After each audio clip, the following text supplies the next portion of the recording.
Subscribe to our YouTube channel and don't forget to press the bell icon to get all the latest updates. There are multiple challenges in India today. If you look at what's happening in the high Himalayas, India and China quite literally are at the brink of war. If you look at the economy, it's plummeting. We all know how sharply the GDP has contracted.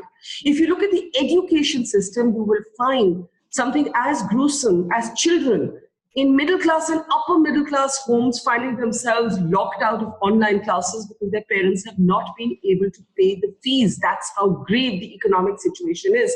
And if you look at the pandemic, well, the latest twist, and it isn't good news, is that the vaccine trials of the Oxford vaccine attempt have had to be paused. And we have reported on how at least 23 confirmed cases of COVID reinfections have taken place in Mumbai alone. But do you find any of this on primetime television? The short answer is no. All you find is variations of the same story. The death of Sushant Singh Rajput, what hand Rhea Chakraborty had or did not have in that death, and what the latest position is by Kangana Ranaut. We've all lamented this. As an erstwhile practitioner of television news, I felt mortified, embarrassed, ashamed even at times. But the numbers seem to tell a different story. Who is this we who is appalled? Who is this we who is shocked? The numbers seem to suggest an expanded television viewership. So what's going on? And is this going to upend journalism as we know it and as we understand it? Joining us on this program today, three very eminent voices. We have Vir Sanghvi, veteran editor and columnist, Tavleen Singh, veteran journalist and a reporter from the ground through her career, and Dilip Cherian, someone I believe understands branding, brand recall, and audience responses better than anyone else. Veer, I want to start with you because something you wrote really caught I think caught the pulse of what's going on. You said that this is the year of living not dangerously, but foolishly. And you also made the point that this might be about we the people and not about television channels alone. So what's going on? Well, various things, Barkha. First of all, I am astonished at the way in which India is behaving. All the things you mentioned at the beginning, that the India growth story effectively is over. The extent to which our economy is contracted is unparalleled in the last 3 decades and is worse than anywhere else in the world. COVID is now back in a big way. We are worse off than we've been. It's clear the government has no clue what to do. It's lost control of the pandemic. And then there are all the other things you mentioned, not least the tension with China, which now is erupted, which, if nothing else, restrains us in what we can do with Pakistan. In the middle of all this, nobody really seems to care. I mean, you would think, if you look at what's happening in America, Trump's priority in controlling the pandemic is to get the economy back in track.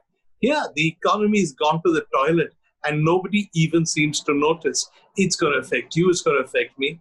Our standards of living will go down, our incomes will go down, businesses will shut down, unemployment is certain to follow.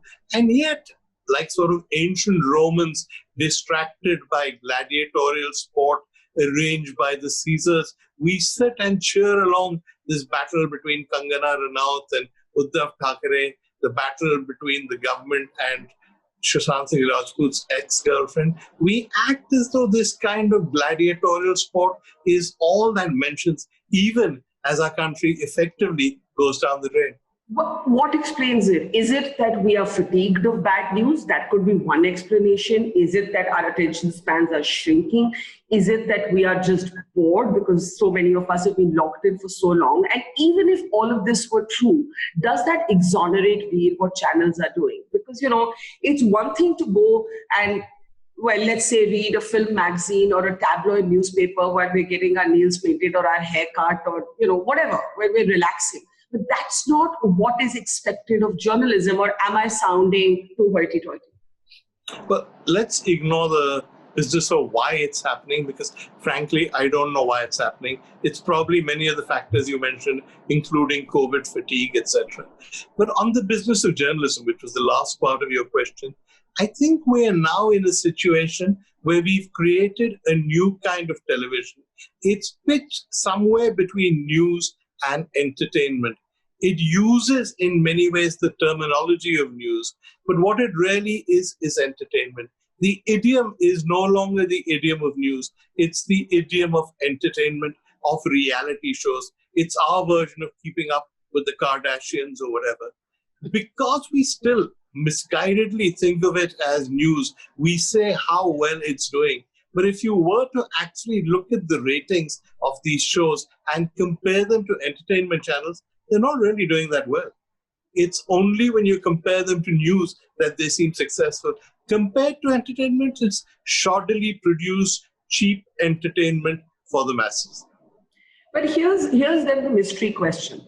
How come our newspapers are not following the same formula? And I want to take that to Tavleen. It's not that Sushant Singh Rajput is not a story.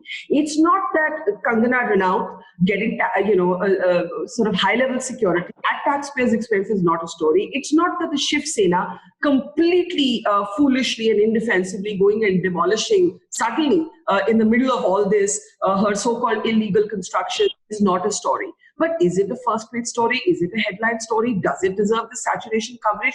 And does it justify presenting gossip and WhatsApp forwards, salacious rumors as news? Tavleen, let me take that to you. How do we explain today the difference between newspapers and television? Because if the audience is so tired, so fatigued, so bored, and has such shrinking attention spans, how are our newspapers doing a much better job than television? I actually tweeted about this the other day. I said that all over the world you have paparazzi and you have yellow journalism. But there's a line between that and real journalism. Now, I noticed that actually most of the people who were calling journalists on TV, that lynch mob that was outside Rhea's house, they're not journalists. They've never done any journalism. They've never done any reporting. And for a long while, in fact, I've said this to you before, I haven't seen a good report on Indian television for, I can't even remember, since you died out and switched to digital. Where are the reports? I mean, even on the migrant crisis, which was the biggest humanitarian story, human interest story, how many people covered it until you did, right? So I really think that what we've got is one, no journalists in television. You've got people who want to be as anchors, they all want to become Anjana Om Kashyap or, whatever. And they've never done any journalism. And then you've got this blurring of the line between paparazzi journalism and, yellow journalism and real journalism. And luckily for us, the newspapers haven't yet fallen into that trap. They're not competing with television. But we don't know what's going to happen when newspapers actually become physical again. Will they be able to compete? I think that's such an important point, and let me take that to Dilip, that television for many years, well before this moment, was set up to underline the primacy of the anchor. The anchor could be somebody who read off a teleprompter. The anchor could be somebody who only Google searched before her show or his show. And the anchor could be somebody who'd literally never done a day's reporting in her life. That's one part of a problem that then was brewing for a long time, that the primacy of the reporter virtually ended. And even in the Western media, where anchors are a big deal and earn in the millions, reporters can also be stars. Christiane Amanpour was a star because she traveled all across the world and reported. Today, she's been followed by people like Clarissa Ward, who made their name reporting from conflict zones. I can think of many global stars on television, Dilip, who are reporters, but there's almost nobody like that in Indian television, at least anymore. Is that part of what, the problem and what we're seeing today? I think the death of the reporter has been only one factor, and it is a factor. So let's not shun that. The kind of reporters who have the patience, the competence, and the investment of time and effort to actually get on the ground is actually that genre is vanishing. What is worse is that you actually don't have news editors in most television studio groups anymore. You instead have television managers, and these managers are number crunchers who are looking at different things. They're not looking at news. They're seeing how a particular anchor, because he moves in a certain way, or he dons a foolish outfit, or comes dressed as in a spacesuit, is triggering up a rise in numbers. They're actually people who are looking at the seismograph of public opinion, as it were, and and playing to that gallery. So the kind of leadership that a news editor can provide, saying this is the news and this is what the reporter ought to go after, doesn't exist. So instead, what is happening is that people are trying to play catch up with some kind of fragments of public opinion which are masquerading as news. The third thing besides this is that you're also talking of a time when many of the stories we talked about, the army chief did a briefing of some editors, which was off the record. But the fact is that none of these stories have any credible visuals to make them look more real. So you don't yet have lines of children outside schools weeping that they're not able to attend class. So what is happening is that in the chasing of visual, which was part of the television dream, as it were, at the beginning, that visual appeal works far better when you have either a demolition squad or Kangana Ranaut walking into an airport. Yeah, like a queen, quite literally like a queen. But I must disagree slightly with you, Dilip, because the fact is that there was complete visual drama in the sight, for example, of men, women, and children walking barefoot through the night. Yes. And a mass exodus of people. It was a made-for-TV story. It was but maybe it didn't coincide with our class of viewers, or maybe it was too much bad news, or maybe there just weren't enough people, or literally no one reporting it. But you've given me a thought, and I want to take it to Vir. Vir is a long-time erstwhile newspaper man. The point that Dilip makes is that there isn't just the death of the reporter, there's also the death of the editor. But the largest selling print group in this country, the Times Group, has boasted for a long time that marketing is what sells it and not an editor. So how do we then explain the difference between newspapers and television? It's simple, Barkha. If you get a newspaper in the morning and you don't like it, you toss it aside. And that's about all you can do. If you turn to a news channel in the evening and you don't like it, you press another button and you're onto an entertainment channel. So television exists in a very different universe where it competes with many entertainment options. The newspaper exists in a universe of its own. So there's no real clear parallel between newspapers and television. However, I will take your point about the death of the reporter. And I think one factor we are missing is economics. News gathering is a high-cost business. You need to send people out, you need to pay for air tickets, you need to send cameramen with them, you need to make sure they're safe, as you must know from Kargil and all of those times. It can be a very high-risk business. Nobody is willing to do that now.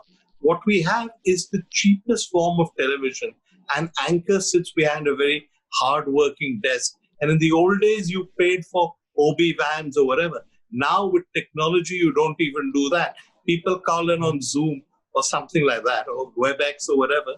And your cost is what? Just the 2 cameras in the studio, possibly 3, which shoot the anchor. Everybody else is on links. When people are content watching that, why do you need to waste money to actually cover the news? So it's partly economics, and it's partly the nature of the Indian viewer. We have become, in the worst way, what Amartya Sen called the argumentative Indian. We love argument more than we love facts. We don't really want to know the truth. We really don't want to see pictures. We like seeing people shouting. So, Tavleen, Noam Chomsky had a famous phrase called manufacturing consent for mass media. But Indian mass media actually manufactures dissent. It manufactures conspiracy theories. It needs to other people all the time. It could be the othering of a Muslim. It could be othering of a country. It could be the othering of anyone who doesn't fit into the dominant narrative. Now it has been the othering of Rhea Chakraborty. I don't know if she's innocent, guilty. I have no idea. But there has been a vicious othering based on very little empirical reportage, right? Why is this happening? Because the broken revenue model, the death of the reporter is one explanation. But what explains the bile, the venom, the misogyny, the fake news?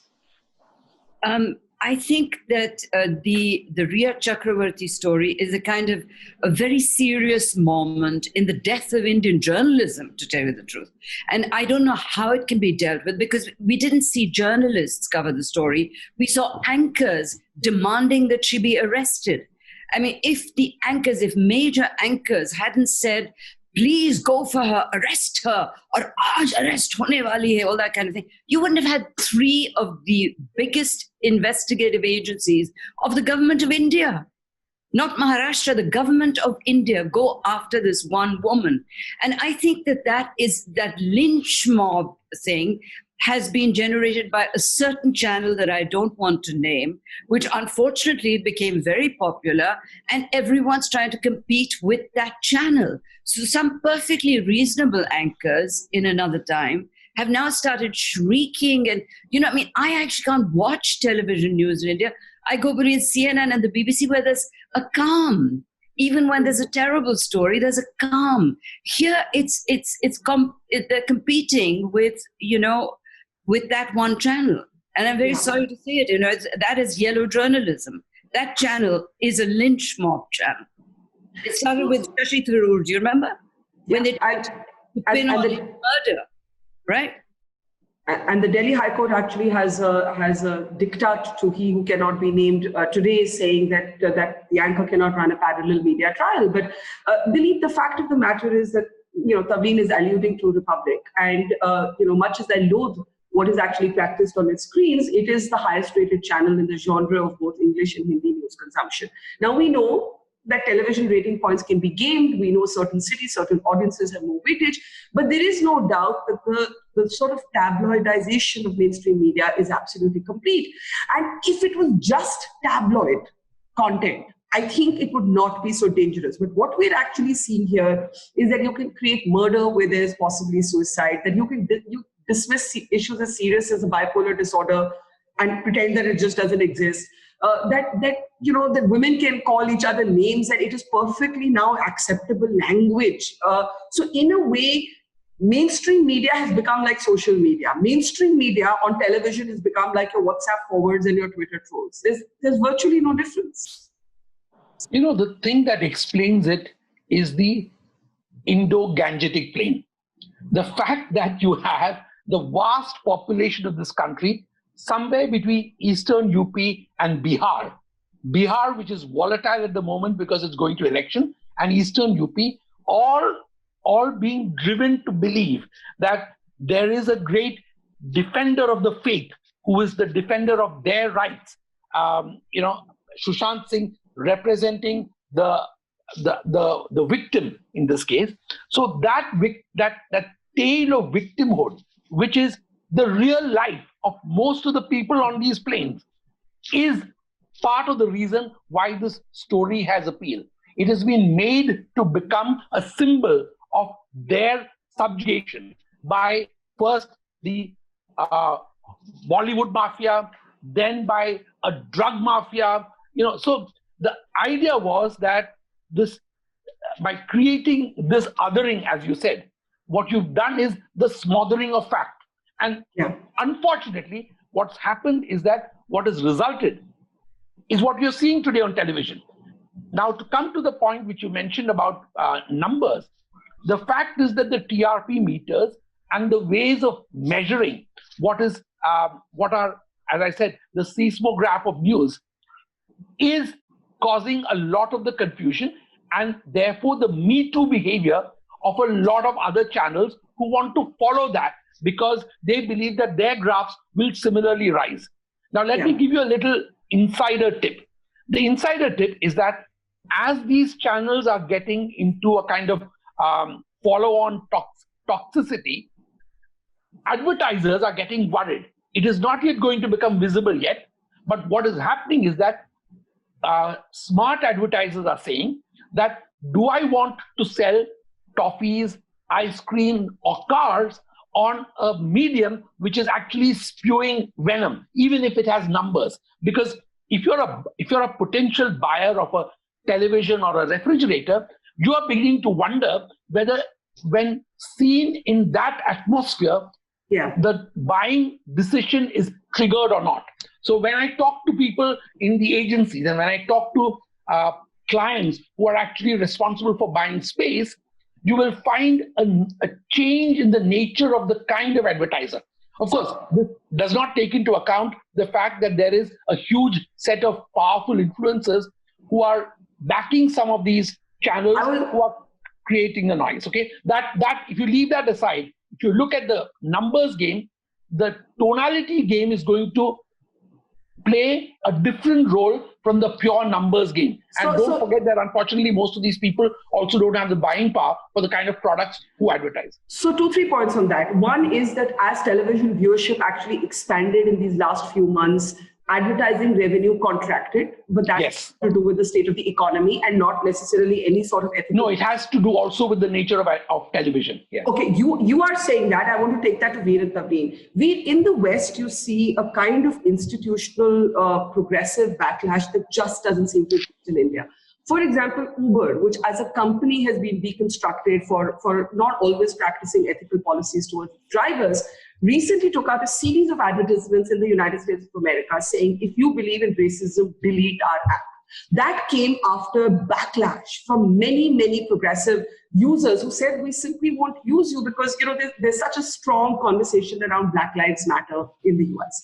What is our equivalent here? Which are our institutional organizations, our ad agency heads, our business people who are going to stand up and say, we will not pay for hatred? I mean, can you think of even one business group that will say, we will not pay for hatred, we will not pay for sexism, we will not pay for the kind of crap that we see on television today? Well, I'd love to agree with Dilip, and he knows this area much better than I do, and I hope he's right. But in my experience, advertisers don't even go with quality of readership or viewership. They tend in India to go with big numbers. And these channels have the big numbers for better or for worse. If a conscience is coming to advertising, then hallelujah, I'm glad for it. There is one other factor that we haven't mentioned, which is the official sponsorship. Many of the channels that you're talking about are perceived to be close to, watched by, liked by those in power. I can imagine Indian large corporates and advertisers saying, we don't want to be close to somebody who spews hatred. I can't imagine them saying, we don't want to be next to somebody who's close to the government. Yeah, I think that's a very good point. Capture of media comes in many forms, and the tyranny of the market, the tyranny of the advertiser is just one aspect of what could compromise journalism. But Tavleen, I want to bring you into something you've often written about.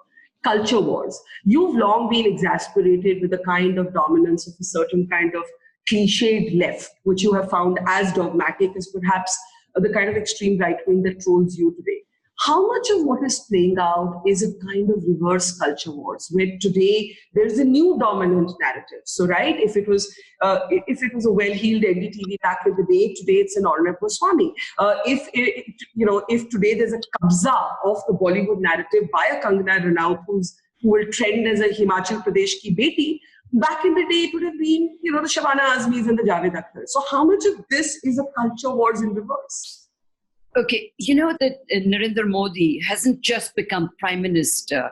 He's brought a social revolution, which I think needed to come.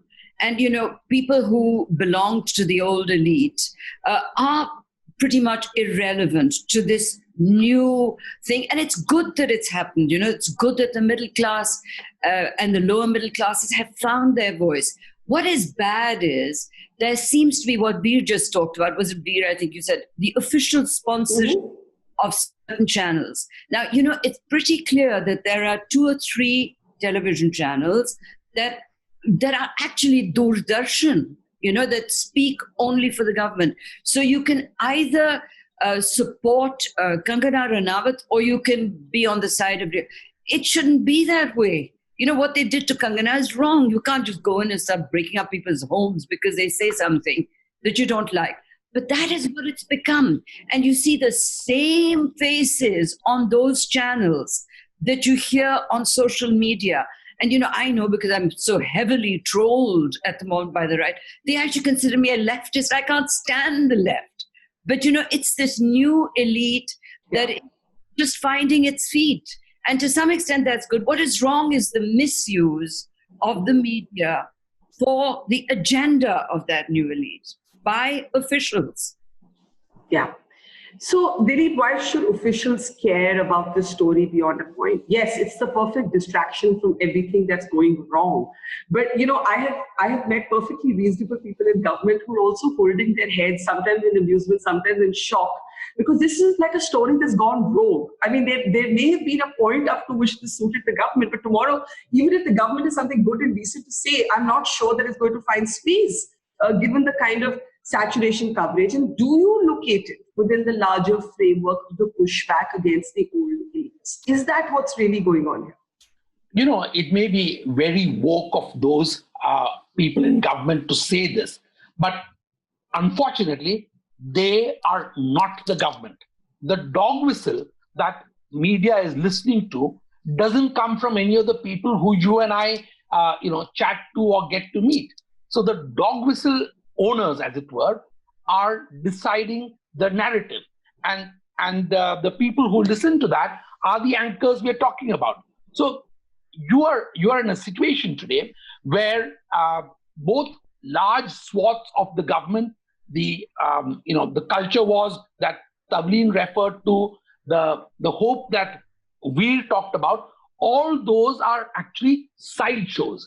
The main show is that there is an instruction, a firman which goes out, anchors pick it up, as it were, from the air, and then play that because it gives them the advantage of being almost embedded editors in some senses. They're not editors, but they're embedded, screamers. So that's what's happening. And they find that then they're privy to the leaks of WhatsApp messages, bank account details, the kind of stuff that actually reporters, genuine reporters, would have to spend a lifetime trying to gather and find sources for. So you're really talking of a situation where the entire television narrative is being dictated from outside television media. So that is what is actually dangerous. So I want to ask all three of you, as we start winding down now, how much do we blame the audience? And you've kind of alluded to this, that there's no point going on lamenting the decline in journalism, or as Tavleen says, these are just non-journalists, these are performers. I wouldn't even call them anchors, I'd say they're performers, and they're performing to an imagined kind of narrative. Nowhere does anyone, not even the people who watch these channels, have anything very good to say about the state of news. Yet they don't seem to realize that the TRP is nothing but all of us who watch these channels. So how much is the audience, are we getting the TV news we deserve? Vir. Yeah, I think we are getting the TV news we deserve. I think we tend to forget when we talk about India that there is a tradition in India of the mob. There's a tradition of riots. There's a tradition of lynching. We try and pretend that it doesn't happen. It does happen. There is a tradition of witch hunting. There is a tradition of othering. These are elements to every society that people don't like. We've tried our best to overcome them. Now, rather than overcoming them, we are actually celebrating them. Second, the point you made about the old elite and the new elite. There is certainly a new middle class and aspiring middle class, but all this business about the new elite and old elite is a creation of many of the same people in the media we're talking about. The reason Doordarshan had no credibility was because it was seen as always sucking up to the government. If you run a channel that is pro-government and you don't want to be seen as sucking up to the government, what do? You invent some imaginary elite, some Lachin's lobby or Lutian's lobby, as they insist on calling it, deliberately mispronouncing it. You invent How snobbish of you. How snobbish of you. No, they all know the pronunciation. They do it deliberately just to identify with their audience. Or they talk about lobby. So they create this imaginary elite and they pretend that they are fighting this elite every day, so they're anti-establishment. Meanwhile, the real establishment has them in their laps and they're all very happy about it. Right. That's very interesting. An anti-establishment tonality, actually, by the most establishmentarian outfits.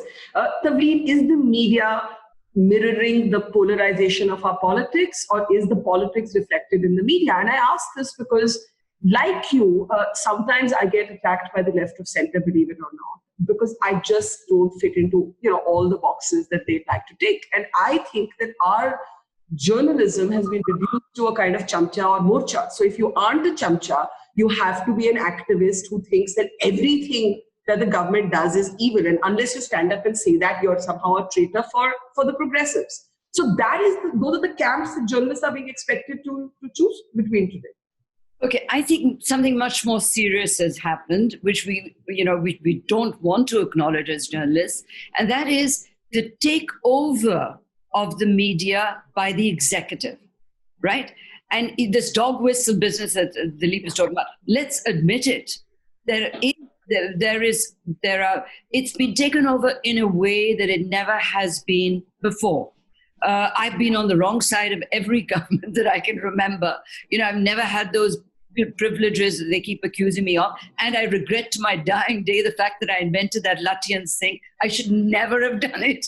I suffer every and that is what, by the way, got me my first interview with the new elite, with the head of the new elite.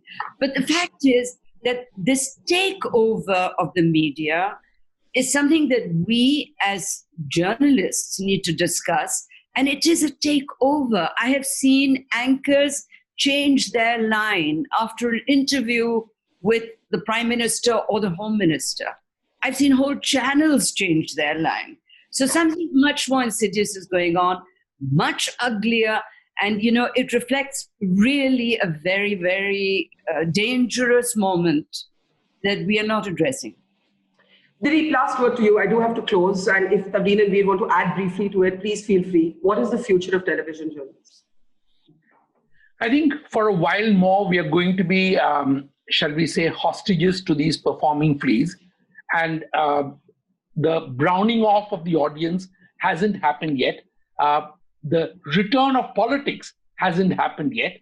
And the return of fact is a very far cry. So I think if you want to be brutal, the fact is that we are condemned to being receiving the kind of stuff that the audience that we represent, unfortunately in the majority, are going to ask for.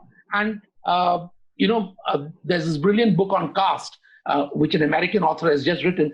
And it is this idea, not just of what we've said of a lynch mob, but of taking your children, your family to actually observe the lynching, because it just reestablishes the fact that there is the other that you want to see hoisted on a sycamore tree. The need to hate, Tavleen, is that going to define the mainstream electronic media? The need to hate. What is the need to hate? For the moment, I don't see anything changing. I mean, I'm actually very pessimistic about the media, especially about the electronic media. I'm really terrified of what's happened to Indian journalism. Yeah. Vir, any reason to hope that this will pass and make way for journalism as we knew it, imagined it, can still imagine it? Yeah, journalism as we knew it with the old NDTV, Times of India, HD type model is dead. I think it's only a matter of time before the new television channels that we're getting so agitated about also have their day. Just as COVID fatigue is set in, I think hatred fatigue will also set in.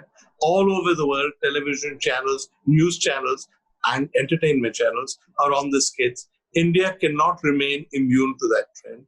The aspiring middle class now feels some kind of anger towards the old middle class, but it's demographics. By the time their children come of age, they will feel completely at home in the middle class and the hatred will disappear. The future, I think, will come from technology. It won't come from hatred or from middle class angst. It will be, I suppose, and I'm not saying this because I'm in your operation, it'll be things like Mojo, things that are run using new technology, that are smaller, that appeal to more dedicated audiences. You won't have the three big monolith news channels any longer. You'll have a long tail. You have lots and lots of news channels, lots and lots of options, all of which use technology and all of which have dedicated audiences. I do hope you're right that there will be a hatred fatigue and that technology will set us free, because even the big media houses are now falling back on the same technology that I'm using to have this conversation with the three of you today. And that is the irony. With all their resources, they'll be doing exactly this. But I leave a question today with our audience. If you're 18 and in college, would you still want to be a journalist? You see our email at the bottom of your screen. Please write in. I'm very, very intrigued to know whether this television model is inspiring young people and future journalists. In the meantime, Vir Sanghvi, Dilip Cherian, and Tavleen Singh, it's a pleasure talking to you, and thank you so much. Thank you.